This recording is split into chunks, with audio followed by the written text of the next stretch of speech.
Guten Morgen miteinander. Wer von euch ist gespannt, was alles heute kommt? Was machen sie da vorne? 3 Pastoren. Hey, es ist wirklich wunderschön, dass wir so einen kreativen, genialen Gottesdienst miteinander geniessen. Ich würde gerne euch eine Reise heute Morgen mitnehmen. Wer von euch geht gerne reisen? Okay, darf ich fragen, wer geht nicht gerne reisen?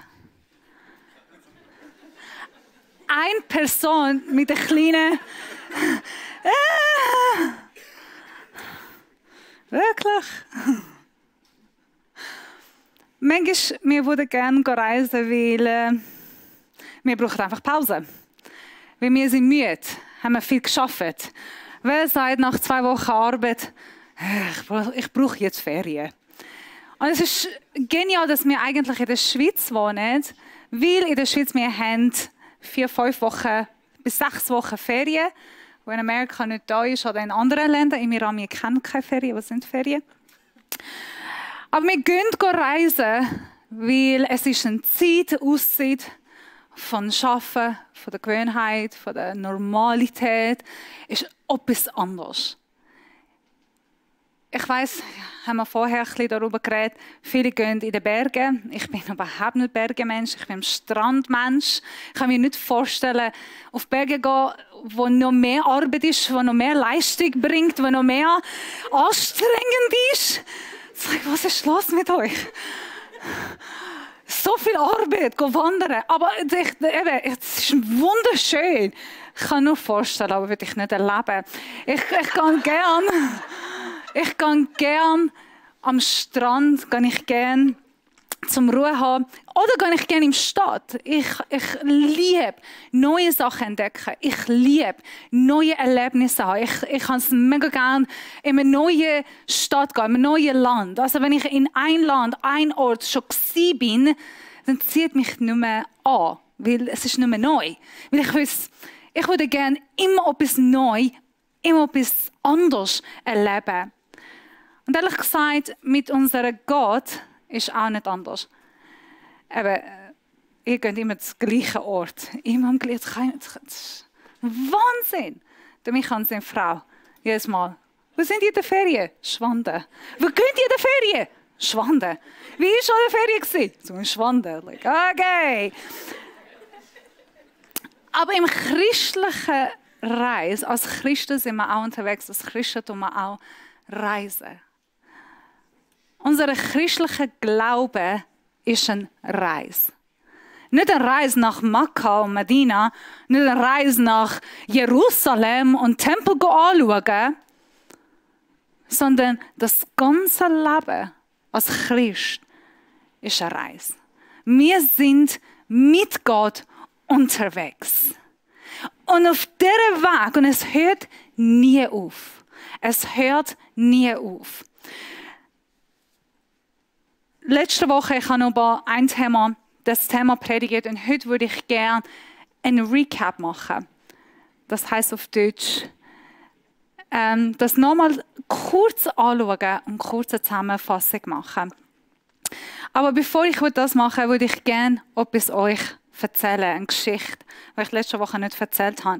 Meine Urgroßmami ist mit 105, 106 gestorben vor ein paar Jahren. Sie war gesund, sie war fit, sie hat immer noch von Urenkelkind geschaut. Geniale Frau. Und sie hat dann in Amerika gewohnt. Als wir im Iran waren, bevor sie nach Amerika gegangen ist, wir sind gegangen, ihre verabschieden. Und bei der Verabschiedung sagt sie ihre Bibel. Sie sagt, Brina, ich habe die ganze Bibel so oft gelesen und sie hat nur auf Aramäisch lesen. Und sagt dann plötzlich, aber das Buch von der Offenbarung habe ich nie gelesen. Der macht mich Angst. Den lese ich nicht. Ich sage, Grossmama, ist okay, das musst du nicht lesen. Aber ist gut, du liest den Rest von der Bibel. Das kann ich nicht lesen. Also, wer liest die Offenbarung? sie hat ihr Leben so fest im Glauben, so fest einfach mit Gott, mit Liebe, mit Segen gelebt und auch an den ganzen Kindern weitergegeben. Wenn ich sage ganze Kinder, wir reden von etwa 700 Familienmitgliedern. Deswegen gehe ich jetzt nicht nach Amerika, weil das macht. Es ist anstrengend. Amerika ist anstrengend. Wir haben ein ganzes Village, Dorf, heißt Tulak, wo an meine Mami gehört. Also alle wohnen dort. Dann ist sie einmal gestorben. Ich sage einmal gestorben. Sie war im Spital, sie ist gestorben. Sie hat kein Herz. Ihr Herz ist nicht mehr geschlagen. Sie haben gesagt, sie ist gestorben. Und plötzlich aber kommt sie wieder zum Leben. Also mit 105 Grosse kannst du jetzt gehen. Und sie hat auch wollen. Als sie zurückgekommen ist, hat sie gesagt, sie hat etwas gesehen. Sie hat eine Vision gehabt. Als sie weggegangen ist, hat sie gesehen, wie sie im Boot sitzt, auf dem Boot auf Jordan, Fluss, und sie geht Richtung Himmel. Und dann kommt Jesus ihr entgegen, läuft auf dem Wasser und sagt, es ist noch nicht deine Zeit. Okay, wenn denn? Jesus, bitte. Und dann Jesus hat ihr gesagt, geh wieder zurück. Sag an all deine Familienmitglieder, an denen, die noch nicht an mich glauben, es ist wahr, ich bin wahr.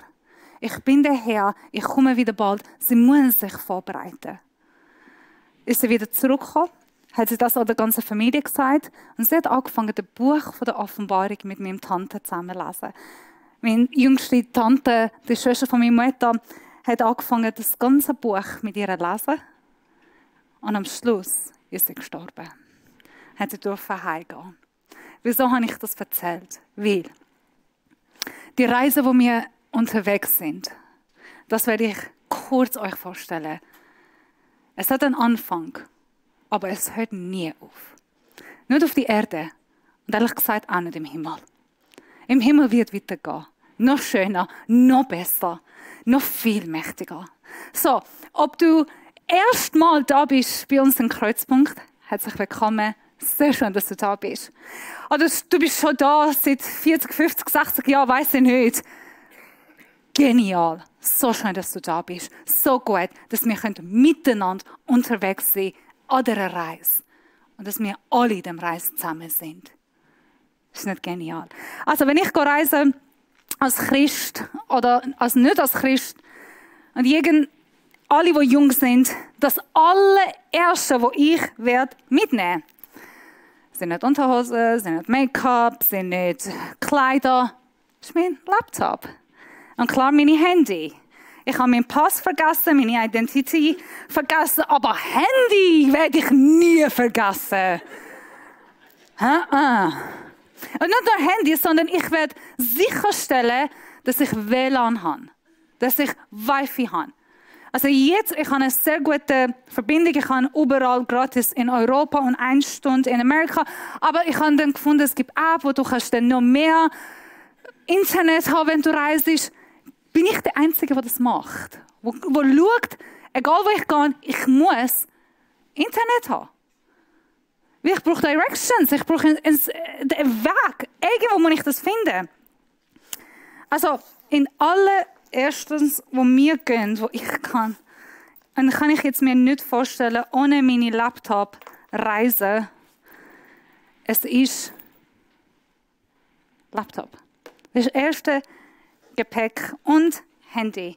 Bitte niemand schreibt mir ein SMS. In der christlichen... Hast du wollen?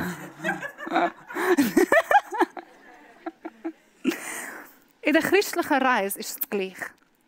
Wenn wir reisen als Christen, wenn wir mit Jesus unterwegs sind, als Gläubig, wir tun sicherstellen, dass wir immer online sind.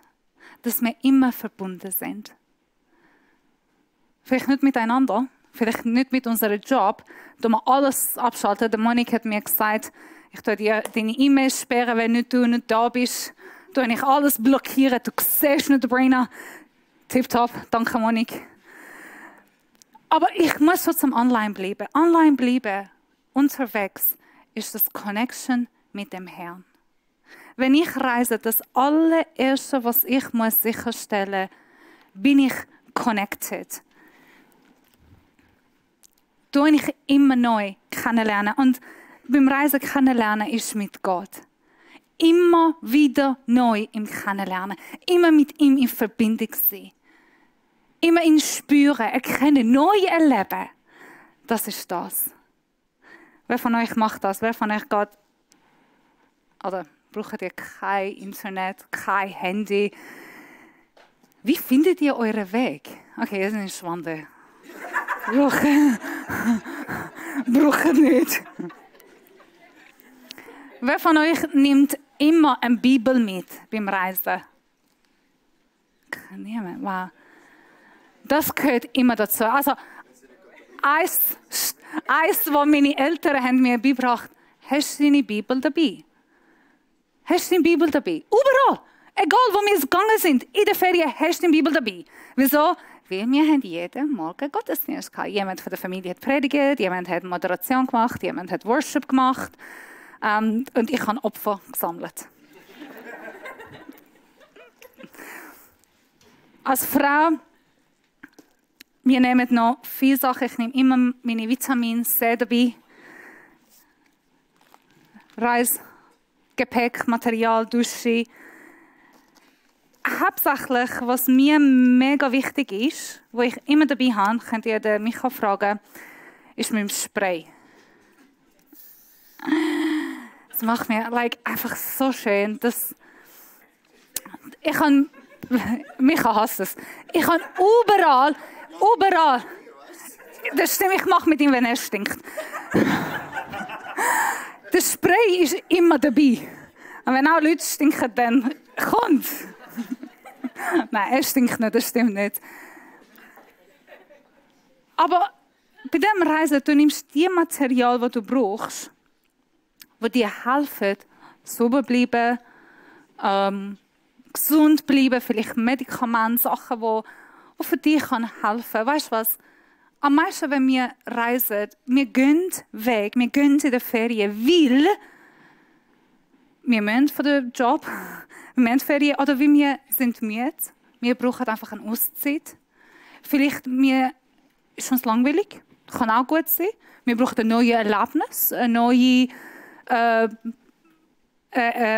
Experiences, Erfahrungen. Vielleicht als Ehepaar sagt ihr, wir können reisen, weil wir brauchen einfach nochmal eine neue Zeit miteinander. Nochmal einander spüren, miteinander connecten, einfach Zeit miteinander haben. Vielleicht wollt ihr gerne reisen, weil einfach ist zu viel im Kopf. Und braucht einfach weg. Weg von alles. Zur Ruhe kommen. Wenn wir im Glauben unterwegs sind, mit Gott unterwegs sind, allererste, was passiert ist, mit Gott eine Verbindung sehen, ihm kennenlernen, ihm spüren, ihn erleben. Und das Zweite, was passiert ist das. Unterwegs werden wir müde. Manchmal mir träge und ich habe aufgehört, so Taschen zu tragen wegen meinem Rücken und meiner Schulter. Ich trage wirklich fast gar keine Taschen mehr. Aber als Gläubige oder Menschen, die zum Glauben kommen, oder sonst Menschen, die unterwegs sind, wir tragen so viele Sachen mit uns, auf uns. Wir haben Festungen, wir haben Müdigkeit, wir haben Gewohnheiten, wir haben Sachen von der Vergangenheit, die wir immer wieder mitnehmen. Ist das wahr? Auch bei euch. Und in diesem Reisen kommt ein Ort, wo Gott sagt, weißt du was, Sabrina, das brauchst du nicht. In Vitamin C kann ich noch dir ein bisschen Stärke geben. Ich kann dir Kraft geben. Wo Gott kommt und sagt, du musst dich nicht mehr mit dem waschen. Ich komme mit meinem Wasser. Ich mache dich sauber. Ich tue dich putzen. Du kannst auf mich vertrauen. Könnt ihr meine Mami fragen? Sie lacht schon. Die sind das, was ich am meisten brauche. Wo Gott kommt und sagt, hey, weißt du was, ich bringe Heilig in deinem Leben. Der zweite Schritt, wenn wir reisen, mit Gott, wenn wir mit Gott unterwegs sind, indem dass ich Gott kennenlerne, passiert automatisch Befreiung. in meinem Leben, von der Vergangenheit. Es passiert automatisch, heilig, indem dass ich weiß, wer Gott ist, was er mit mir macht. Ich werde auch ein neuer Mensch. Ist mal passiert, dass eine Reise, eine Erfahrung in deinem Leben hat deinen Charakter geändert. Dass nach vielleicht eine Erfahrung, die du gemacht hast, oder nach einer Reise, bist du ein neuer Mensch, wo du zurückkommst. Das ist mir passiert. Wenn wir mit Gott unterwegs sind, das werde ich beim Reisen nicht mitnehmen. Aber es passiert so, wenn ich mit Gott unterwegs bin, wenn ich ihn kennenlerne, wenn ich wirklich weiß, wer er ist, wenn ich da Freiheit mit Gott erlebe, wenn ich darf Sachen, die mich jahrelang geprägt haben, verändert haben, meine Charakter, meine Identität bestimmt haben, wenn ich darf die ablegen und dann darf ich herausfinden, was sagt Gott über mich? Wer bin ich in Gottes Augen? Was für Fähigkeiten gibt mir Gott? Ich denke, ich habe verschiedene Sachen da. Und der Grund ist, weil jeder von uns, das ist für alle, die gerne wandern.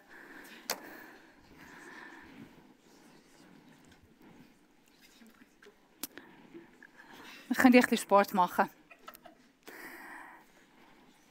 Wenn ich in dem Reise mit Gott unterwegs bin, je mehr, dass ich ihn kennenlerne, je mehr, dass ich Freiheit erlebe, desto mehr weiß ich, wer ich bin.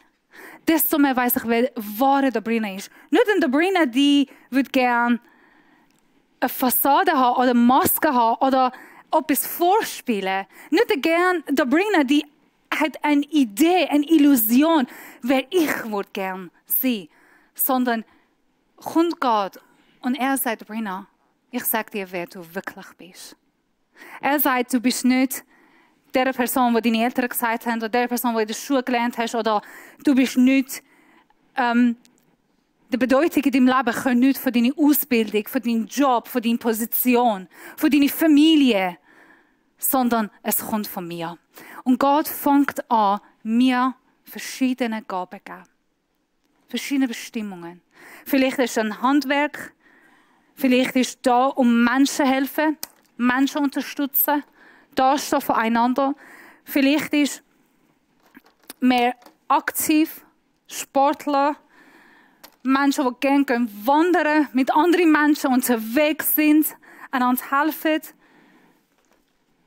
Die Kleinsten, die sind auch klein, aber ich habe die Grossen hier ausgewählt. Wieso? Weil Gott schenkt uns so viel Gaben. Wie eigentlich Gaben, die wir nie bis Ende von unserem Leben auspacken können. Es bleibt und es wird immer mehr. Und je mehr das wir auspacken, desto mehr er gibt uns. Das ist lustig. Je mehr ich denke, ich weiss alle Gaben, die Gott mir hat gegeben, alle Identität. Und die geprägt wird nie leer. Weil Gott schenkt immer mehr. Aber was mache ich denn mit dem? Was mache ich mit all diesen Gaben, all die Identität, all die Geschenke, die Gott mir gibt? Ich tue einen Unterschied machen. Ich tue sie nutzen. Nutze in der Ferien. Tue ich sie brauchen. Ich kann all die Sachen, die Gott hat mir gegeben. Wie viel Zeit habe ich? Keine. Wir werden kurz, würde ich gerne den Micha auf die Bühne laden und dann alle Pastoren. Und in dieser Zeit würde wir gerne mit euch teilen, wo wir Pastoren stehen. Was liegt auf unserem Herz? Das ist nicht nur für alle, die neu zu Glauben kommen. Diese 4 Sachen ist für uns. Darf ich eine Folie euch zeigen? Und der nächste. Wir sind unterwegs als Kreuzpunkt. Unser Wunsch ist eins. Unser Wunsch ist, dass Jesus berühmt wird. Wir möchten, dass Jesus berühmt wird unter uns. Und dass wir werden so wie er ist. Darf ich die nächste Folie haben? So, wenn wir unterwegs sind im Glauben, diese Sachen, die passieren, wir sind gemeinsam mit Gott unterwegs. Und wir rufen dich heute am Morgen ums Aufbrechen. Brich auf. Lerne ihn kennen. Leg's ab. Erlebe seine Freiheit. Erlebe neue Identität, neue Berufung, neue Bestimmung für dich. Finde heraus, was ist dein Plan für dein Leben? Was will er mit deinem Leben? Und letztlich, gang los. Mach einen Unterschied. Das sind die 4 Sachen, die wir fest auf unser Herz legen und wir wollen in den nächsten Jahren Fokus auf das setzen. Nicht nur von den Menschen, die neu in die Kirche kommen, sondern auch von uns, die schon lange unterwegs sind. Micha, du darfst auf der Bühne kommen, während ich hier aufräume.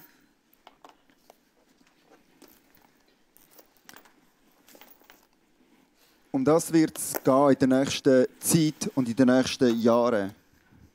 Wir möchten als Kirche mit dieser Mission unterwegs sein. Unsere Mission ist, hier in dieser Region, dort wo wir sind, in dieser Nation und in der ganzen Welt, Jesus berühmt machen. Und wir wollen so werden wie er. Um das geht es. Das ist unser Mission Statement, wenn du so willst. Das, was wir von Gott als Auftrag, als Kreuzpunkt haben. Was er sagt, wir sollen machen. Was unser Auftrag als Christen ist in dieser Welt, ist Jesus berühmt machen. Und so werden wie er. Wie macht man das? Sabrina hat es illustriert, hat es erzählt, es ist eine Reise. Das ist nicht etwas, was von einem Tag auf den anderen passiert, sondern es ist eine Reise.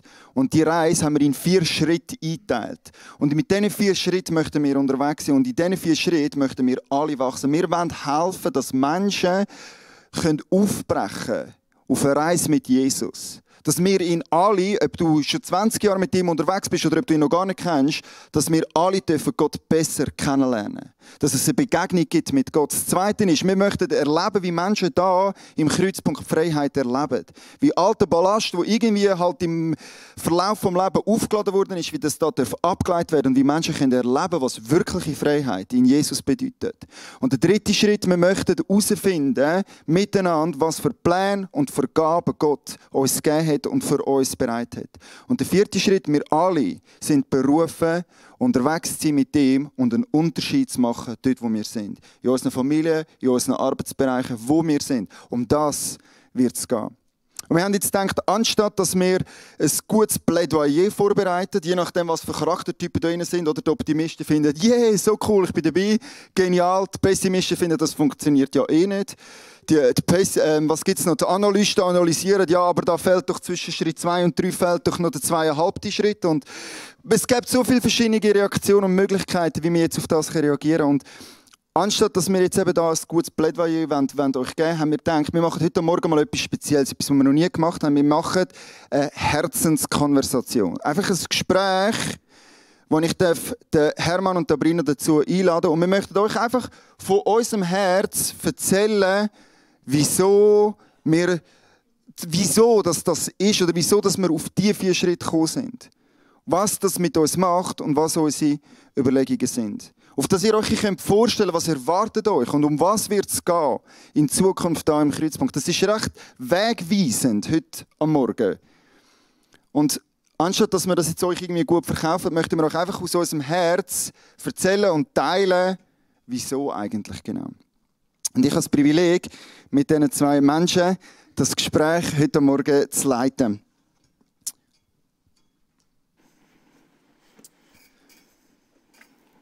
So gut, mal mit euch zusammen da eine Predigt zu machen. 2 Menschen da. Ja, gell? Ich glaube, das haben wir so noch nie gemacht. Also, ich bin ein bisschen nervös und gespannt und mal schauen, wie das so wird.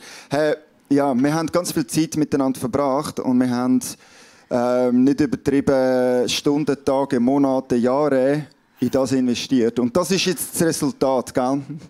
Von ganz viel Arbeit. Und ja, ich möchte euch jetzt einfach zuerst mal fragen, wenn wir das so sehen, was begeistert euch eigentlich an diesen 4 Schritten oder an diesem Mission Statement für die Zukunft. Hermann, komm, fang doch du mal an und erzähl von deinem Herz, was dich eigentlich so begeistert an dem.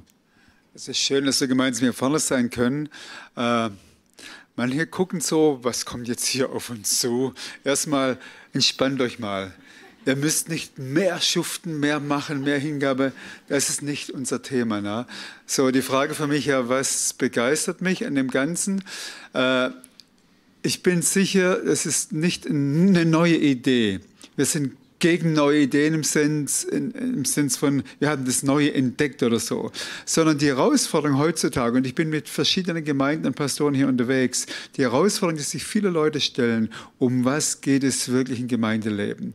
Und das begeistert mich nicht im Sinn jetzt von, wow, New Hub, nee, sondern wir glauben, wir sind in der ganzen Arbeit, wir haben jetzt da wirklich einiges reingesteckt an Zeit mit der Fragestellung, Gott, wie siehst du Kreuzpunkt und wie siehst du deinen Leib? Ne? Was ist das, womit wir uns beschäftigen sollen? Und diese 4 Schritte, davon sind wir echt überzeugt. Und deshalb haben wir das auch mit dem Epheserbrief so gut vorbereitet. Das hat Paulus gemacht, er hat es von Jesus. Diese 4 Schritte ist nicht die einzige Möglichkeit, das zu erklären, was wir zu tun haben. Aber wir sind überzeugt, dass eine sehr gute, pragmatische, nachvollziehbare Möglichkeit, wie wir alle gemeinsam unterwegs sein können und diesen Auftrag erfüllen können. Im Neuen Testament sehen wir, wenn wir das auf einen Zielpunkt resümieren, worum geht es? Es geht eigentlich um diese beiden Dinge von unserem Mission Statement. Es geht, dass Jesus bekannt gemacht wird und dass wir ihm ähnlicher werden. Paulus kann sagen, ich ringe darum, euch vollkommen vor Christus zu stellen. In Epheser schreibt er, es geht darum, dass alle zugerüstet werden, wirklich den Auftrag Gottes tun zu können. Und darum geht es uns im Kreuzpunkt. Und darin wollen wir die nächsten Jahre investieren. Nicht als neue Idee, sondern näher hin zu dem, was wir als Wesentliches verstehen. Genau. Du hast es sehr gut gesagt, es ist ja nicht eine neue Idee.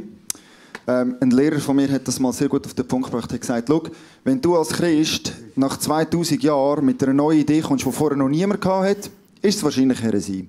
Von dem her ist es sehr gut, dass wir da in einer Tradition sind von Kirchengeschichte, die weitergeht. Und, also es ist etwas Altes, das wir ganz neu entdecken. Sabrina, was macht es mit dir? Wieso begeistert dich das? Ich sehe die Pattern, die Reihenfolge von Alten Testament im Leben von Jesus, im Leben von Paulus, in Ephesus, überall im Neuen Testament rein und auch heute. Was begeistert mich ist, dass es ist nicht neu, aber es ist von Anfang, was Gott hat mit Israel gemacht, wo sie ihre rausgebracht hat, bis im Jesus sein Leben, wo er das mit seinen Jungen gemacht hat, im Paulus sein Leben und einfach das dürfen das Gleiche Plan von Gott, der nicht von uns kommt von Gott, da in Kreuzpunkt mehr spezifisch bearbeitet und alles. Ich liebe es. Ich bin begeistert. Ich liebe jeden Schritt und alles, was kommt mit dem. Ich bin sehr Fan vom Mission Statement. Ich finde das Jesus berühmt machen. Come on, hey, wie gut ist das? Weißt, es ist nicht, sondern hey, das macht etwas mit mir emotional. Wenn ich kann sagen, hey, mein Job ist, Jesus berühmt machen, da in dieser Region. Yes. Ihm gehört alle Ehre und ihm gehört alle Ruhm und er soll im Zentrum sein. Und ja, hey, ich freue mich. Und ich finde es genial, dass es nicht irgendwie eben nur so ein Statement ist, sondern dass es auch einen Weg dorthin kann geben. Oder dass es, also mich begeistert an dem, ganz konkret 2 Sachen. Es ist mega fassbar, es ist konkret, es hat eine Richtung, es gibt Schritte, es bringt Klarheit und was ich fast am meisten liebe ist, ich empfinde eine grosse Einheit über den Weg, den wir hier eingeschlagen haben. Das ist Psalm 133, für die von euch, die das gerade so kennen, was dort steht. Dort, wo Einheit ist, dort hat Gott das Segen befohlen. Also es ist nicht so einfach, ja, es ist cool, wenn ihr euch einig seid, was ihr machen wollt, sondern nein, das ist ein göttliches Prinzip, und er sagt, hey, dort, wo Einheit ist, dort befehle ich das Segen. Und ich empfinde ganz viel Einheit, wenn es um das geht. Weil es ist eben, wie gesagt, es ist etwas, was die Kirche schon lange macht, und gleich haben wir fest dafür gebetet und gerungen, und ich empfinde eine grosse Einheit. Und ich freue mich wirklich, dass wir als Kreuzpunkt da in einer Klarheit und in einer Einheit miteinander in Zukunft unterwegs sein können. Right, zweite Frage. Im ersten Moment könnte man also das Gefühl haben, okay, das ist ein Onboarding-Programm für Menschen, die Jesus noch nicht kennen, oder? So, okay, ja, was geht es im Kreuzpunkt? Ja, wenn du bei uns kommst, dann lernst du Gott kennen, dann tun wir dein Leben aufräumen und dann tun wir dir sagen, um was es eigentlich wirklich geht und dann hopp gehst in den Maschinenraum und schaffst, oder? Leist los und machst einen Unterschied, oder?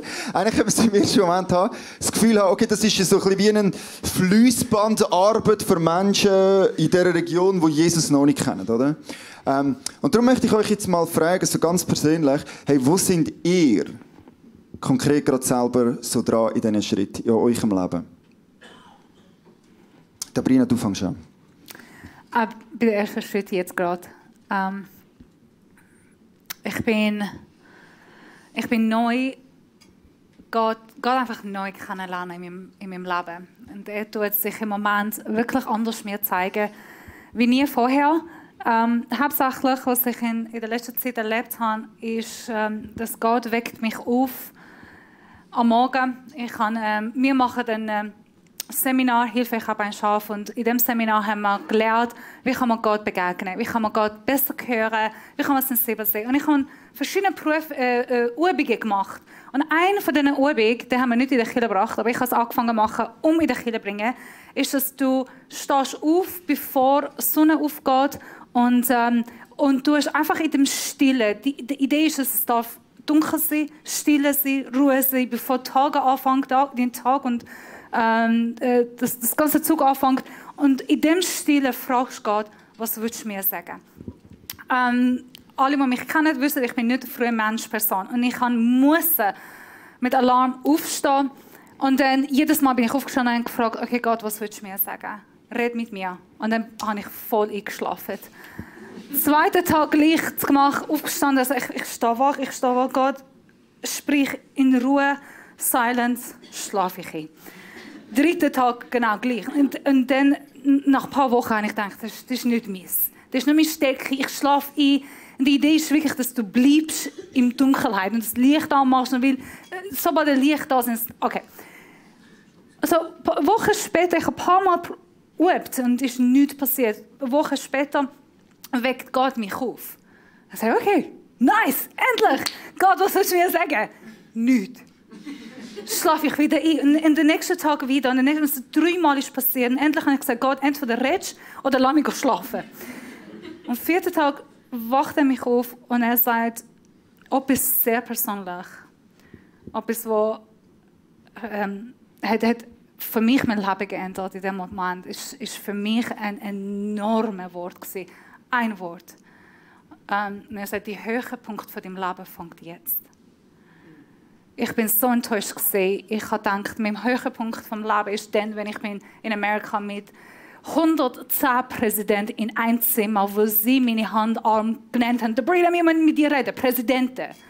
Und ich stehe da mit Präsidenten, die meinen Arm heben und mit Trump und bin ich dann zurückgekommen. Alle haben gesagt, Sabrina, jetzt musst du entscheiden. Was willst du machen? Verschiedene Angebote, verschiedene Sachen. Und ich habe mich für nichts entschieden, für die Kirche entschieden. Und dann aber habe ich auch gedacht, das ist der Punkt, was ich auch mit meinem Leben etwas machen konnte, und ich habe nichts gemacht. Ich habe verloren. Ich habe diesen Moment, diese Zeit nicht hängen. Ich habe es verloren.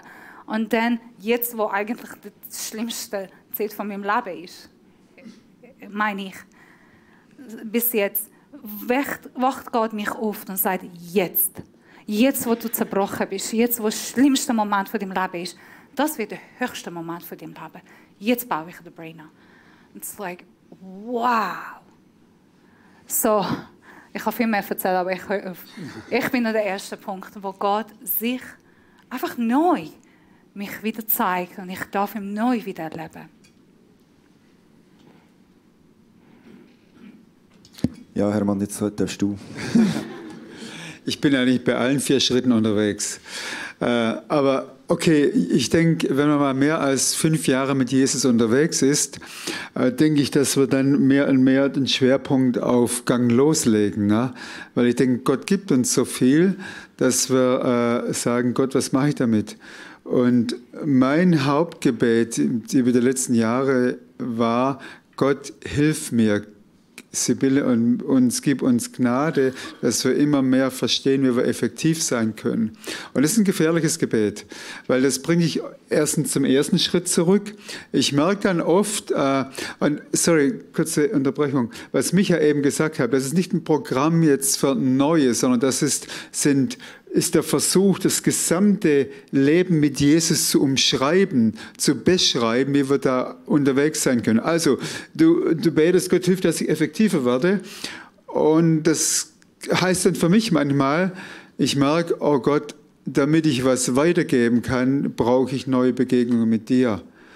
Und ich kann sagen, die letzten Monate habe ich eine ganz starke neue Begegnung mit Jesus gehabt. Jetzt nicht im Sinn von, wie er gesagt hat, neue Erkenntnis. Er ist ja so eine unbeschreibbar große, reiche, volle Person. Aber immer wieder so, wow, dieser Jesus ist so fantastisch. Und kürzlich wache ich nachts mal auf und ich habe auch gemerkt, man, ich brauche was Frisches mit Gott. Und dann kam dieser Vers, Heiliger Geist, was hast du mir zu sagen? Ich habe den Herrn alle Zeit vor Augen, aus dem Psalm 16. Weil er mir zur Rechten steht, werde ich nicht erschüttert werden. Und dann habe ich meinen Kopfhörer aufgesetzt, habe angefangen, Lukas zu hören. Und es war so beeindruckend. Am nächsten Morgen, ich konnte nicht warten, irgendwo weiter mich mit dieser Person zu beschäftigen. Diese Person, die die Bibel nennt, die Person der Herrlichkeit, der Weisheit und so weiter. Also damit sage ich, hey, wenn wir im 4. Schritt weiterkommen wollen, brauchen wir immer wieder als Lebensstil die frischen Begegnungen mit Gott. Und ich kann euch sagen, ich habe Lebensphasen gehabt, wo ich das vernachlässigt habe. Und das Ergebnis war auch entsprechend. Ne? Dann so kommt halt Stroh raus, statt frisches Futter. Ne? Ja, das ist wirklich genau so. Es ist nicht, als würdest du das eine durchlaufen, quasi 1, 2 und 3 und jetzt sind wir beim 4 für immer und ewig und richtig. Dann, oder? Darf ich noch kurz was ergänzen? Ja, ne? Das heißt, der zweite Schritt, Befreiung, ne? So, erlebe Freiheit. Oh, da gab es in meinem Leben Phasen nach meiner Bekehrung, hör auf mit dem und so, Gott hat mich frei gemacht. Starke Befreiung erlebt, tiefe Buße, Befreiung. Und dann irgendwann kann man denken, oh, jetzt habe ich das alles hinter mir. Ich glaube, die letzten Monate hat Gott mir immer wieder mal gezeigt, das sind jetzt nicht die großen Sünden, die man am Anfang vielleicht ablegt. Ne? Hey, glaubst du, dass diese Haltung mich repräsentiert? Glaubst du, dass diese Art und Weise, wie du redest oder wie du deine Zeit verbringst, repräsentiert es mich? Bist du so ein Repräsentant meines Reiches? Das sind oft die kleinen Dinge, die zu diesem zweiten Paket Befreiung gehören. Denkveränderungen, erneuert euer Denken, Festungen ablegen. Das geht unser Leben lang, Leute. Das ist nicht das Programm für Neubekehrte, das Programm für Leute, die seit 50 Jahren mit Jesus unterwegs sind, ne? Weil dieser Jesus so groß ist. Und auch mit dem Neuen entdecken. Ja, Gott gibt uns auch noch neue Sachen, wenn wir effektiv sein wollen. Wenn wir aber nicht effektiv sein wollen, wenn wir nicht darin wachsen wollen, einen Unterschied zu machen, dann ist das Ganze unnötig. Right. Ich habe jetzt gerade gesehen, die Zeit ist schon durch, aber ich werde gleich noch die eine Frage stellen, weil das ist, finde ich, ist eine mega relevante Frage. Zuerst mal eine Einladung an euch alle. Hey, wenn ihr die Schritte seht, die Reise mit Jesus beschreibt und wo wir als Kirche entlang gehen, wo sind ihr dran? Wo stehst du? Wo bist du auf dem Weg und was ist dein nächster Schritt? Das möchte ich euch jetzt schon mitgeben. Und jetzt noch eine Frage. Ja. Ich glaube, wir haben noch 5 Minuten. Ja, ich hätte jetzt 5 Minuten genommen. Ja. Würdest du gerne sagen, was ist deine... Was bei mir ist... Ja, also gut, ich kann noch ganz kurz sagen, wo ich stehe. Also, bei mir ist es auch, finde es raus, sein Plan für dich ist etwas, wo in meinem Leben, das ist einfach meine Biografie, relativ früh schon sehr klar war. Also, eigentlich sage ich immer, so mit 12 Jahren habe ich gewusst, dass ich Pastor werde und dass das mal mein Job wird sein. Und das war nie mein grosses Thema gewesen. Und irgendwie auch so Gaben entdecken und so. Ich weiß nicht, das hat Gott immer sehr früh viel geredet. Für mich, darum das ist nicht so mega präsent, aber bei mir ist es eine Kombination von 1, 2 und 4. Und das Letzte ist wirklich, hey, was ist bei mir gelaufen? Gott hat mich herausgefordert, die Bibel nicht professionell zu lesen. Das würde euch zwar ja nie passieren, gell? Aber nach einer Zeit als Pastor fängst du irgendwie an, alles auf Englisch würde ich sagen, Preachability prüfen, oder? Wie gut kannst du jetzt das dann predigen, was du jetzt da gerade gelesen hast, oder? Und es ist irgendwie ein Mechanismus im Kopf, wo gerade zack, alles auf eine Art und Weise verpackt, wie kann ich das jetzt anderen sagen oder wie kann ich das am Sonntagmorgen brauchen oder in der Kleingruppe oder es wird alles gerade sofort zum Input für andere. Und dort hat irgendwie Gott mega den Finger drauf gelegt und gesagt, Michael, lies die Bibel für dich. Ja. Und das habe ich dann mehr gemacht und das war nicht lustig gewesen, weil es ist nämlich dann automatisch das Nummer 2 gekommen, gell? Die Bibel war nämlich ein Spiegel gewesen, wo mir Sachen aufgezeigt hat, nachdem dass ich es wieder, wie soll ich sagen, für mich persönlich nur angefangen zu lesen habe, wo viel mehr auch wieder den Finger draufgelegt hat auf Sachen, die ich ablegen muss. Ja, genau. Dort bin ich dran. Und natürlich, hey, ich wünsche mir schon, dass wir als Kreuzpunkt immer mehr einen Unterschied machen in dieser Region. Und das beschäftigt mich schon fest. Und dort sind wir viel miteinander unterwegs. Hey, wie können wir wirklich einen Unterschied machen, dass mehr Menschen auf die Reise mit Gott unterwegs sein können? Wie können wir einen Unterschied machen? Das ist mir fest auf dem Herzen. Hey, ich möchte jetzt gleich noch die Frage stellen. Ich denke, Hermann, du darfst die beantworten. Du bist ja der Chef da. Darum darfst du das beantworten. Er ist übrigens ein super guter Chef. Was wird sich ändern in unserer Kirche? Und wenn ich schon seit 20 Jahren jetzt da dabei bin und eigentlich mit Jesus unterwegs bin, was ist jetzt anders für mich? Das ist eine sehr gute Frage und ich denke, das ist vielleicht die entscheidende Frage. Nichts und alles. Gute Antwort. Wichtig ist es uns zu verstehen, wir fokussieren ganz neu und frisch auf diese Schritte und auf unser Leitmotiv. Das ist uns so wichtig. Was ist die Existenzberechtigung für diese Gemeinde, die seit 101 Jahren durch Gottes Gnade und Treue bewahrt wurde, dass wir in Zukunft noch mehr auf das fokussieren? Ist ja nicht so, als hätten wir es bis jetzt nicht gemacht, gell? Ist ja auch noch wichtig zu sagen. Ja? Das heißt, jeder Mensch von euch, der irgendwo in verantwortlicher Position war in einem Unternehmen, ihr wisst, wenn man nicht von Zeit zu Zeit, und die Abstände werden immer kürzer, wirklich so spiegelt. Andi nickt, wir haben gestern ein bisschen geplaudert. Das heißt, man muss immer wieder echt überprüfen, das, was wir vor 20 Jahren noch wollten, machen wir das jetzt? Was wir vor 2 Jahren noch wollten, machen wir das jetzt? Bringen jetzt die Frucht, das Resultat, was wir wollen? Das ist nicht ein Prinzip der Geschäftswelt, das ist ein Prinzip der Schöpfungsordnung. Das sind Schöpfungswahrheiten. Und wir als Gemeinde kommen an dieser Schöpfungswahrheit nicht vorbei. Das heißt, wir sind verantwortlich als GL und das, was wir hier machen, das haben wir mit der GL abgesprochen, durchgesprochen. Wir wollen immer wieder mal solche Reflexionszeiten haben und das ist das Ergebnis unserer Reflexionszeit. Also sagen, für die nächsten Jahre fokussieren wir uns neu und frisch. Also nichts Neues, wir haben es vorher auch gemacht, aber wir fokussieren uns neu und frisch. Das wollen wir tun. Und deshalb wollen wir diese Angebote, die wir in der Gemeinde haben, auch auf diese Dinge fokussieren und konzentrieren. Das heißt nicht, dass es nicht auch andere Angebote gibt, aber stellt euch eine Gemeinde vor, wo 300 Leute da sind und die sagen, ich bin hier, um einen Unterschied für Jesus zu machen. Und damit mein Leben effektiv ist, in meiner Familie fängt es an, Nachbar, Arbeitsplatz, damit ich auch einen Unterschied machen kann, habe ich immer wieder Phasen, wo ich Gott neu kennenlerne. Damit ich einen Unterschied machen kann, habe ich immer wieder Phasen, wo ich Altlasten ablegen kann. Und ich habe Leute, die mir helfen dazu. Das ist das, warum wir gemeinsam mit dem unterwegs sein wollen. Keiner kann es alleine. Keiner muss es alleine. Das ist unser gemeinsames Unternehmen, unsere gemeinsame Reise, wo wir uns stark machen wollen. Und wir sind überzeugt, je mehr von uns dieses Grundprinzip der allgemeinen Priesterschaft aller Gläubigen, das ist es, ja, leben, in dem Maße wird unser Impact in die Region und vielleicht auch ins Land hinein wachsen. Ne? Es geht uns nicht nur um den Ehrgeiz, wir wollen groß sein, es geht uns um den Ehrgeiz, dass Jesus hat eine Passion. Seine größte Passion ist, er will bekannt werden. Der Heilige Geist hat eine Passion. Er will Jesus bekannt machen und groß machen. Wir haben eine Passion. Wir wollen mit Jesus, mit dem Heiligen Geist in Einheit sein. Die Beschlüsse stehen im Himmel fest. Gott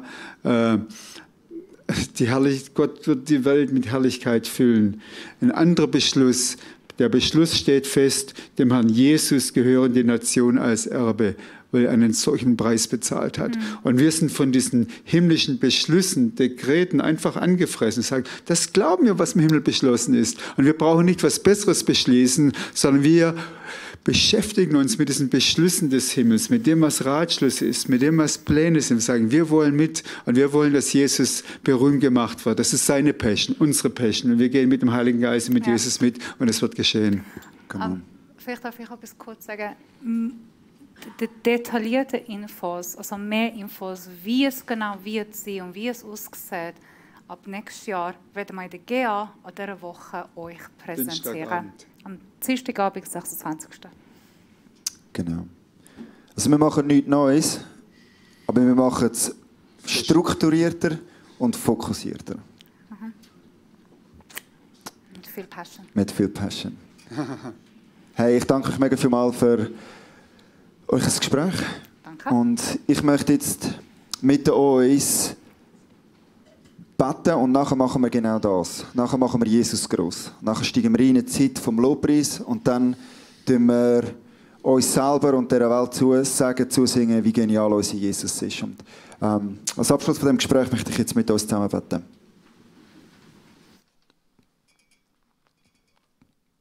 Ja, Jesus Christus, du bist wirklich, um das es geht.